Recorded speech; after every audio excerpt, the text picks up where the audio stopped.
चौड़े सवालों के सिलसिले हैं। इन सवालों के जवाब तलाशने का ढोंग जरूर किया जाता है, पर इन सवालों के जवाब तलाशने के बाद उन जवाबों को कभी इंप्लीमेंट नहीं किया जाता है। यही वजह है कि हर बार हादसा दर हादसा इस तरह की तस्वीर बनती है। 8 परिवारों पर क्या गुजर रही होगी, अंदाजा लगाइए। कितना पैसा नहीं देता एक पेशेंट जब वो अस्पताल में भर्ती होता है, लूटा जाता है उसे। और वो क्यों आता है? वो इस तरीके से मरने आता है। हादसे पर कई सारे सवाल खड़े हो रहे हैं। पवन लगातार हमारे सहयोगी हमारे साथ बने हुए हैं। एक अपडेट उनसे इस वक्त ले लेते हैं और सवाल हम लगातार नीचे चला रहे हैं। पवन, इस वक्त क्या कुछ अपडेट है, क्या जानकारी लग पाई है? ऑफिशियल जो पहुंचे हैं वो क्या कह रहे हैं? ललित, बिल्कुल इस समय जो तस्वीरें अगर बात की जाए हालात की, तो हॉस्पिटल की आग पूरी तरह बुझा ली गई है। 8 मरीजों की मौत हो चुकी है, जिनमें एक 17 साल की लड़की है। वहीं एक मरीज के अटेंडेंट भी हैं जिनकी डेथ इस हादसे में हो गई है। और अब जो है, जो आपने जिक्र किया जिन बातों का, वही सारी बातें अभी भी चल रही हैं जो पहले भी सुनते आए हैं और शायद भविष्य में भी इसी तरह की बातें सुनेंगे। जांच होगी, कार्रवाई होगी, दोषियों को बख्शा नहीं जाएगा, सभी अस्पतालों की जांच की जाएगी। तो ये तमाम बातें हैं जिनका जिक्र एक बार फिर से शुरू हो गया है और 2 या 3 दिन इन बातों की चर्चा होगी। उसके बाद हालात जस के तस रहेंगे। न कोई टीम गठित होगी, न कोई जांच होगी, न कोई कार्रवाई होगी, लेकिन लोगों के मरने का सिलसिला यूं ही जारी रहेगा। लोग अस्पताल में इलाज कराने जाते हैं, कई लोग इलाज के दौरान मर जाते हैं डॉक्टरों की लापरवाही के कारण, स्टाफ की लापरवाही के कारण। तो कई बार इस तरह के हादसे लोगों की जान ले लेते हैं, लेकिन इन समस्याओं का इलाज नहीं हो पाता। हॉस्पिटल की जो लापरवाही होती है उसका इलाज नहीं हो पाता। दावे तमाम किए जाते हैं, शासन, प्रशासन, जिम्मेदार अधिकारी, स्वास्थ्य विभाग, तमाम लोग दावे करते हैं, लेकिन जब इस तरह की घटनाएं होती हैं तो उन दावों की हकीकत सामने आती है, पोल खुल जाती है और लोगों की जान जाने के बाद में फिर सहानुभूति का पिटारा, मुआवजे का ऐलान, ये तमाम बातें होती हैं, तमाम सांत्वना देने का प्रयास किया जाता है और फिर से वही राजनीतिक गलियारों में चर्चाएं जोर शोर से उठती हैं। विपक्ष सवाल उठाता है, सत्ता पक्ष जवाब देता है, जनता को मिलता है सिर्फ आश्वासन। इस घटना में भी यही हुआ है। 8 लोगों की जिनकी डेथ हुई है। अब मैं हॉस्पिटल की अगर जिक्र करूं तो छोटा सा हॉस्पिटल है, कोई बहुत बड़ा हॉस्पिटल नहीं। तमाम व्यवस्थाएं, सुविधाएं देने के यहाँ पर दावे किए गए थे।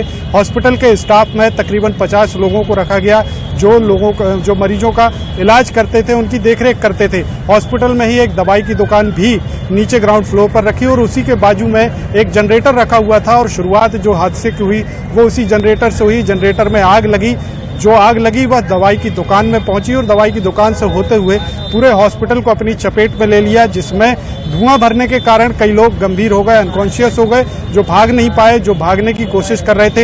एक ही एंट्री पॉइंट, एक ही एग्जिट पॉइंट था, यानी सिंगल डोर सिस्टम था हॉस्पिटल में। 3 मंजिला भवन में सिर्फ एक दरवाजा होना भी सवाल खड़े करता है, जबकि नियम के मुताबिक कम से कम 2 एंट्री एग्जिट पॉइंट होना चाहिए, ताकि अगर कभी कोई घटना होती है तो लोग दूसरे रास्ते से अपने आप को बचा सके, स्टाफ बचा सके, मरीज अपनी जान बचा सके।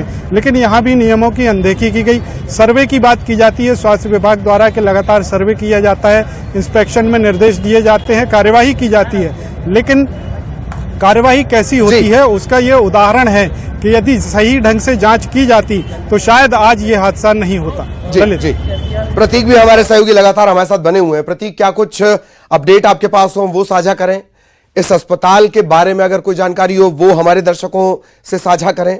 और मुझे याद आता है कि अस्पताल में आग लगने की घटना, हादसे की घटना पर जब आप गए तो अधिकारियों ने कहा कि नहीं, ये तो बिला वजह का सवाल है, यहां तो कुछ हुआ ही नहीं है, इस तरह तो छोटे मोटे हादसे होते रहते हैं। मैं पिछले हादसे की बात कर रहा हूं। प्रतीक, हाँ देखिए, पिछले हादसे जो भी कहते हो, लेकिन फिलहाल का जो हादसा है ललित, वो बतलाता है कि कितना भयावह हालात जो थे। जिंदा जले लोगों को हमने अपने कैमरों में कैद किया जो अस्पताल से बाहर निकले और रेस्क्यू टीम उन्हें लेकर के आई थी। ठीक मेरे पीछे ये वही अस्पताल है जहाँ अभी भी प्रशासनिक महकमा जो है वो मौजूद है और देख सकते हैं आप पूरी बिल्डिंग जो है वो जलकर राख हो चुकी है। जो भी हो, करीब 2 बजे के आसपास का ये हादसा था। उसके बाद से लगातार अफरा तफरी का माहौल जो है वो यहाँ निर्मित रहा। बहरहाल तमाम प्रशासनिक अधिकारी जो है वो यहाँ पर मौके पर पहुंचे और एकाएक कर हर किसी ने मुआयना किया और देखा और जानने की कोशिश कि आखिर क्या कुछ वजह हो सकती है। इस वक्त हमारे साथ डीआईजी एसपीएस परिहार साहब मौजूद हैं, उनसे हम यहाँ पर जुड़ेंगे और पूछेंगे कि आखिर क्या कुछ हालात हैं। सर, बेशक ये जो हादसा हुआ, अग्नि हादसा हुआ है, कितनी सर कैजुअल्टीज का टोटल आंकड़ा पहुंच चुका है और क्या कुछ कहेंगे सर? अभी तक 8 ही कैजुअल्टी हुई हैं, 8 कैजुअल्टी हुई हैं और उनको यहाँ से तत्काल भेजा गया था हॉस्पिटल, लेकिन हम दुर्भाग्यवश उनको नहीं बचा पाए। हमारी कार्रवाई बिल्कुल दुरुस्त रही। पुलिस वाले अंदर घुस कर, जबकि अंदर आग भी थी, ऑक्सीजन की कमी थी, इसके बाद वो घुस के निकाल के लाए हैं लोगों को, और 8 लोगों की मृत्यु हुई है, वो मेडिकल कॉलेज में है उनकी। एक बार फिर पुलिस का एक मानवीय चेहरा भी और एक बहादुरी का चेहरा हमने देखा, कैसे वो अंदर जो मरीजों को लेकर भी साथ साथ आ रहे थे। बेशक अब जांच की पहलुओं की बात होती है सर, इसमें कहीं ना कहीं बेशक एक एंट्री एक एग्जिट है, ये तमाम सवाल जो है नॉर्मल उठ रहे हैं।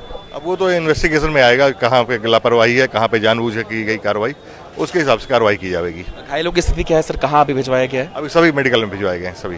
जी हाँ, फिलहाल 8 कैजुअल्टी हो गई, ये पुष्टि है? 8 कैजुअल्टी हैं, बिल्कुल सर। तो ये डीआईजी साहब थे ललित, जो बता रहे थे कि फिलहाल 8 कैजुअल्टीज जो हैं वो हो चुकी हैं, दर्ज हो चुकी हैं, और जो घायल हैं उन्हें मेडिकल अस्पताल और पास के निजी अस्पताल भिजवा दिया गया है। अब बेशक एक विभत्स हादसा जो है वो दर्ज किया गया जबलपुर में, और आज का दिन जो है कहीं ना कहीं काले अक्षरों में गिना जाएगा, लिखा भी जाएगा आज के दिन में जो घटना हुई है। बेशक हैदराबाद की घटना है। फिलहाल जो 8 लोगों की मौत हुई उनमें 3 लोग के नाम जो है वो सामने आ चुके हैं, जो कि अस्पताल के ही कर्मचारी थे, और एक जो मृतक है वो मरीज का अटेंडेंट बताया जा रहा है। फिलहाल जो पूरी लिस्ट है वो जल्द सामने आएगी। मुख्यमंत्री शिवराज सिंह चौहान ने भी मृतकों के लिए 5-5 लाख के मुआवजे का ऐलान कर दिया, और जो घायल हैं गंभीर रूप से उनके लिए 50,000 की राशि जो है वो स्वीकृत यहां पर कर दी है। लेकिन जो भी हो, इस प्रकार के हादसे हर बार सबक देकर जाते हैं, लेकिन ये सबक आगे किस हद तक काम आते हैं ये अमूमन हम तस्वीरें देख चुके हैं, कोई सीख नहीं ले पाता। और सबसे बड़ा सवाल यही है, जो आम नागरिक भी कह रहे हैं कि एक एंट्री एग्जिट वाले अस्पताल को आखिर अनुमति किस लिहाज से दे दी गई है। अब कहीं ना कहीं सोशल मीडिया के माध्यम से लोग भी जानते हैं, जागरूक हैं कि आखिर एक अस्पताल खोलने के लिए क्या कुछ अनुमतियां होनी चाहिए। फिलहाल ये तमाम जो बिंदु हैं ये जांच का विषय रहेंगे। हाल फिलहाल 8 लोगों की मौत की पुष्टि यहां पर कर दी गई है, जो घायल हैं उनका इलाज मेडिकल अस्पताल में जारी है। जी, नवंबर 2021 तभी मुख्यमंत्री ने कहा था कि तमाम जो अस्पताल हैं उनका सेफ्टी ऑडिट होगा। अगर मुख्यमंत्री की बात को गंभीरता से महकमों ने लिया होता तो आज ये स्थिति नहीं होती, इतनी बुरी स्थिति नहीं होती। बहुत बहुत शुक्रिया आप दोनों का। आपके जरिए आगे भी अपडेट हम अपने दर्शकों तक पहुंचाएंगे। अब बात एक और अहम खबर की। महिला सशक्तिकरण, सुरक्षा और उत्पीड़न के खिलाफ लड़ाई में अपना सहयोग देने आज सैकड़ों लोगों ने दिल्ली पुलिस के साथ साझेदारी में न्यूज 18 नेटवर्क और ट्रू कॉलर द्वारा आयोजित #It'sNotOk इस रन में हिस्सा लिया। आइए इस रन की कुछ हाइलाइट्स आपको दिखाते हैं।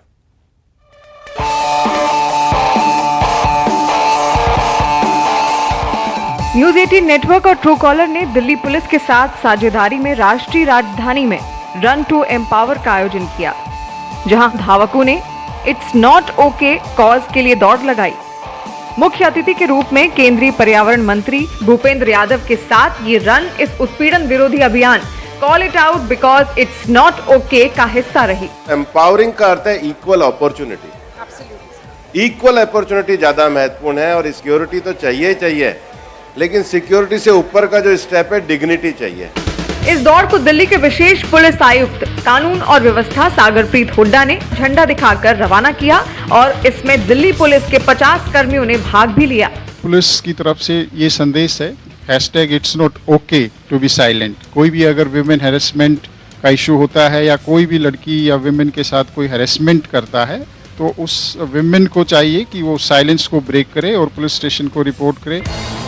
Run to empower law makers, law enforcers, अभिनेताओं को एक साथ एक मंच पर लेकर आया, और साथ ही एक मजबूत संदेश दिया कि महिलाएं समाज में उनकी सही जगह को एक बार फिर से वापस पाने के लिए पहले से कहीं ज्यादा दृढ़ हैं।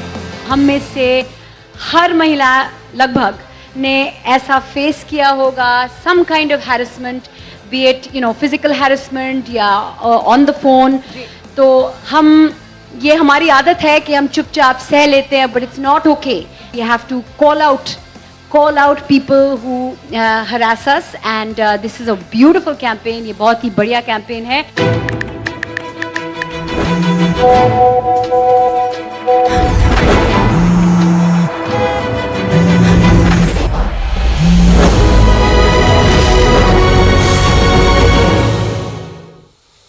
और इसी के साथ इस बुलेटिन में इतना ही।